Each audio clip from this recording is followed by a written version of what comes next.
So, hello, boys and girls. Welcome to my review of The Matrix Resurrection, which is considered to be a very, very, very bad movie. And I think, in many regards, it is indeed sloppy and not a good movie. On the other hand, however, I think it was not that bad. I really like the more I think about it, the better I think it becomes. And the reasons for that are simple. But first, let's look how some other channels, here, The Critical Drinker, look at this movie. In short, The Matrix Redirections is everything I feared it would be in my trailer review and more. Much more. Damn, even I didn't predict just how shit this film would be. Anyway, as they probably Okay, so The Critical Drinker, which I recommend as a channel, is very much rejecting this movie. He just said, "What the fuck did I just watch?" And somebody answered, "The Wachowski brothers were better writers than the Wachowski sisters." Now, there is like a little bit of gender transformation that is discussed here. And it seems that the original Matrix movie was also planned as a movie that exhibits the theme of transgender culture. So that maybe Neo outside of the Matrix is not a man but a woman. But at that time, it was not possible to do that.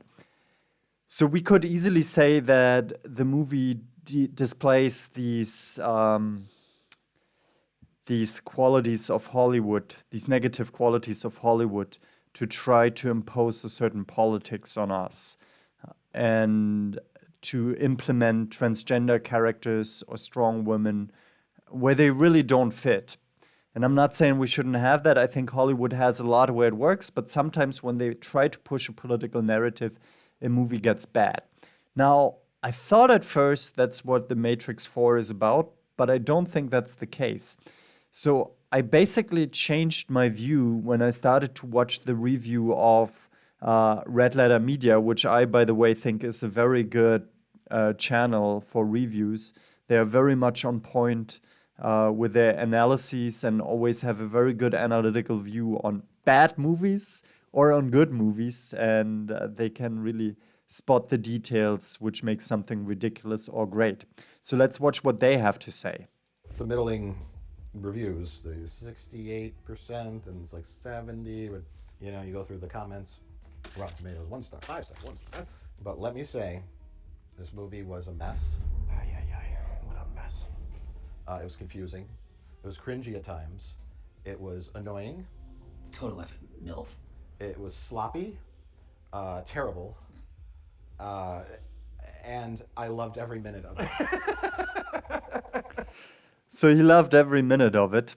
I cannot say that. I didn't enjoy the movie, but thinking about it, it was the logical consequence of the movie that we needed after The Matrix in 1999. So, first of all, we are in the age of continuation for profits. So, we have a movie that made so much money that was coining a whole generation. I mean, we have so many memes that spawn from this. We have political movements that consider themselves having taken the red pill. It is a cultural narrative, what that feels like in the Matrix. But the question is whether this epitome of the internet fiction in 1999 or 1998, when it was first released, would really fit to a society that has developed into what we now call the metaverse. And so I think Lana Wachowski was well aware that she cannot just repeat the same because it wouldn't fit anymore, but because of the Hollywood agenda, she has to repeat it. And I think this comes out in this little snippet of the movie, 19 seconds long, where Neo has a discussion with an executive of his company where he works. Parent company Warner Brothers has decided to make a sequel to the trilogy. What? They informed me they're going to do it with or without us. I thought they couldn't do that. Oh, they can. And they made it clear they'll kill our contract if we don't cooperate. Yeah. So this year, I mean, we could say, well, this is self-awareness, but this self-awareness is not aware of its self-awareness. So whenever we try to do something and say, ha ha ha ha, I just do that for the money, but I still do it for the money, it's not genuine, right? So the self-criticism that is employed here may not work entirely. That's how I felt like during the movie. But if we look closer into the fact of the matter, Lana Wachowski really didn't have a choice. And even if she decided to develop a good narrative, you cannot extend the narrative from 1999 anymore. So 1999, we had a situation where the world was not as divided as it is nowadays. You remember Fukuyama saying a couple of years earlier that we have reached the end of history and now we just have one democracy that is global and that is just improving. And the new enemy is not a who or not a specific country anymore, but it is a how. It is a certain type of technological operations within our democracies operate. So the war against the machine, the rage against the machine was the great topic of that time and the question whether we face a technological demon. And the world was unified in that sense. So people were prepared for this topic and were worried about the challenges of a certain type of technology that they were facing at that time. And of course, we are still worried about technology, but now our vision of technology has dramatically changed. So you cannot just repeat the same movie. Lana Wachowski was clear about at the same time she has to make the same movie. She has to do the fan favor because that's how Hollywood and big budget movies work nowadays. So she wants to make a different movie, but there are two reasons for why she can't. She cannot entirely change the genre because it has to be a continuation of a topic that may not work anymore. And at the same time, she has to copy the original Matrix movie to do the necessary and required fan service to satisfy the fans. And that is why the movie has so much, has developed such a nostalgia by repeating scenes over scenes from the original movie. And of course, we changed a little bit the view. Now we have a more colorful society, an indication that the way of how we are manipulated nowadays are quite different.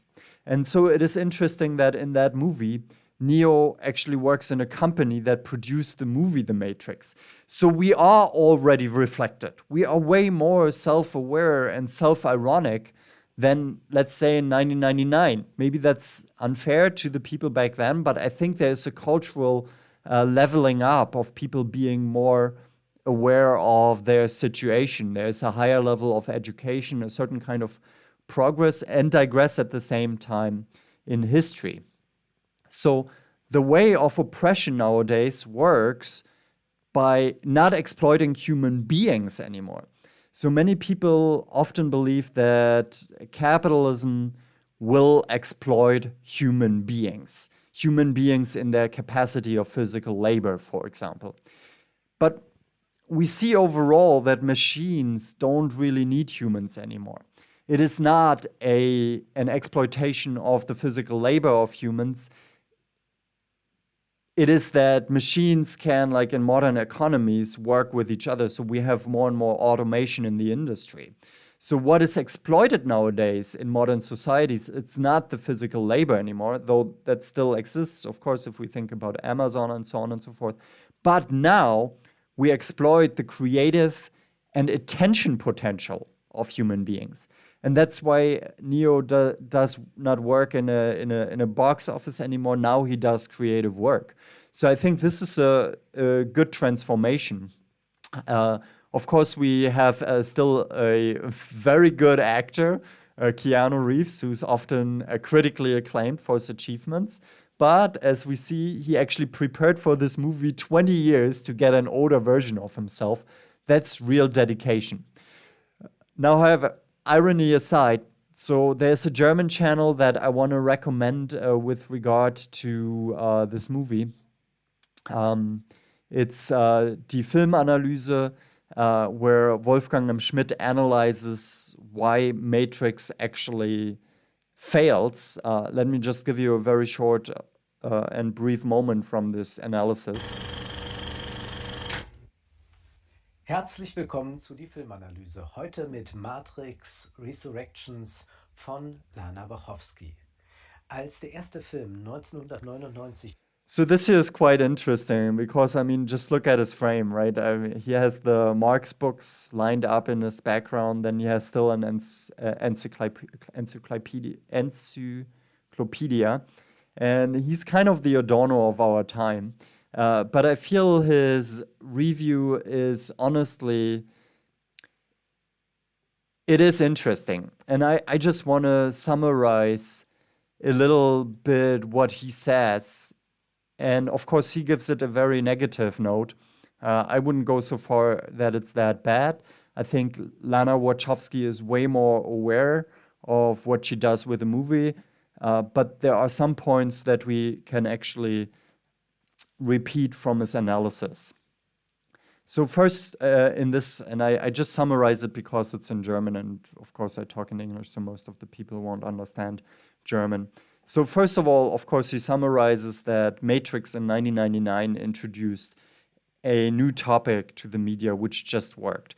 And he points to the philosophical background, namely Baudrillard, which claimed, and that is maybe different from the movie, that we are in a loop of simulation that we cannot escape. Baudrillard basically asks, is there a beyond the simulation? And Baudrillard says, no, there is no beyond. So when we go to Disneyland and when we get out of Disneyland, we feel like, wow, now we got back to reality. But Baudrillard says that Disneyland only exists to distract us from the fact that we live in a much larger Disneyland. So the original Matrix movie, and probably also the continuation of the Matrix movie, which many people also dislike. I don't dislike the continuation so much, but it has given away a chance to really say, well, you escaped one virtual reality, but what have you gained? Have you really gained a new reality, or is that just another form of illusion?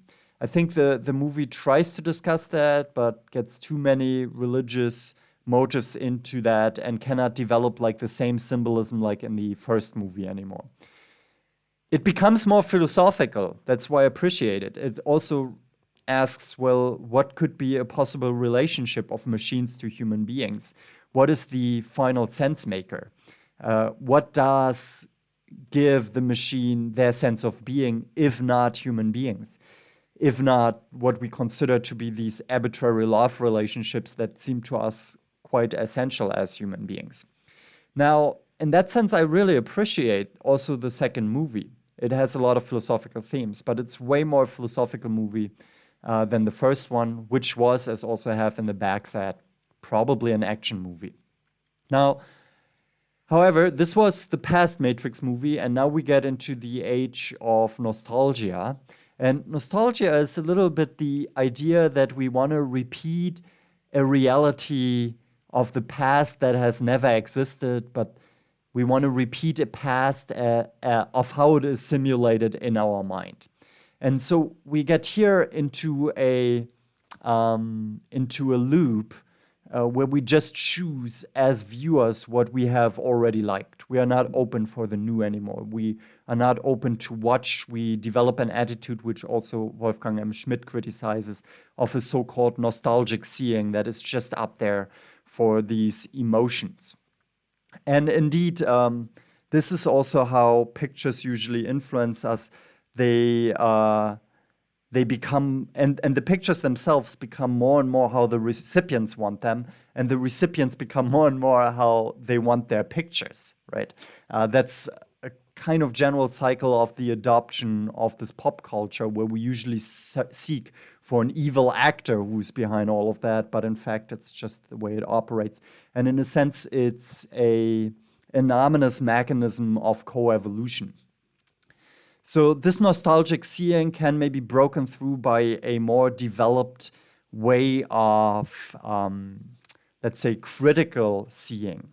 And that is what Wolfgang M. Schmidt stands for. And therefore, he also gives to me very often the impression that he is a new age Adorno. Certainly also critically aware of how ridiculous that sometimes seems. But I appreciate him very much. So what the new Matrix movie therefore does, it completely deconstructs the idea of a hero. So in 1999, we still believed of a human superhero that can save us. And it initiated the complete Marvel universe. I mean, it existed before already with all these crazy action heroes. But then humans were suddenly saved by non-humans, by superhumans, by machines, by computers, by robots, by mutations, and so on and so forth. But here we actually break with that idea, and we also don't seek anymore in this new movie for an exit. So I think that's definitely an improvement. We don't want to go back to a state of nature anymore or to a better reality. What we learn, but which the movie indeed does not express to the fullest because it does not find a symbol for it, is that reality is basically changeable. And Wolfgang M. Schmidt, who points that out too, says that we here have actually a chance to learn something that could be seen as democratic programming. So my conclusion on that is that a reproduction or rejuvenation or reinvigoration of the 90s is not possible, even though for many it seems to be necessary. We cannot go back to the 90s situation. So overall, the movie achieves that and points that out, but it does not develop a good scheme for doing that.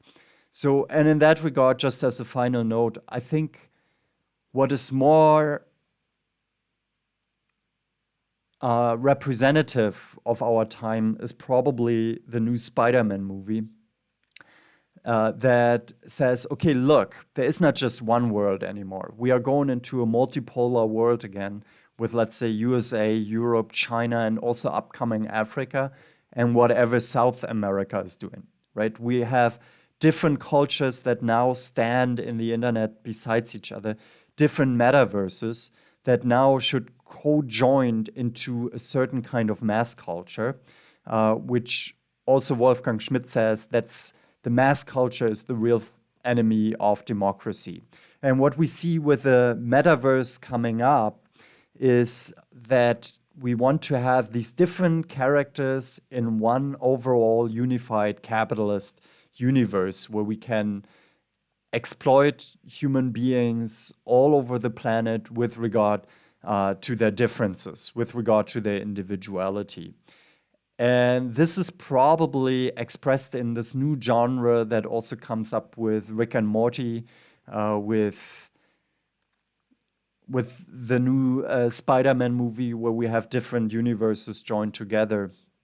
And certainly many more movies that just are released in that kind of genre. So it's a new conglomerate of mass collaborations across different universes in order to make more money.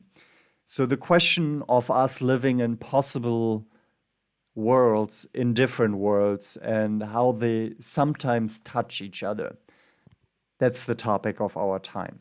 And that is possibly a chance that Matrix also could have taken up, but that it didn't take. So yeah, overall, that was my review of The Matrix Resurrection. I hope you liked it. I hope it gave you something. Again, I think in terms of movie making, it's bad, right? But what we can learn from movies is not like the movie itself, but like the relationship that it has to us, right? Why does it exist in the way it exists? Why is it possible to spend $200 million on a movie and make it like that in our time? That's a similar question that Wolfgang M. Schmidt has too. However, I hope you enjoyed this and subscribe to the channel, or at least give me a like. That would be very much appreciated, so that you can follow for further reviews also in the future. And if not, I just say live long, watch more bad movies, and despite that, prosper. Bye-bye.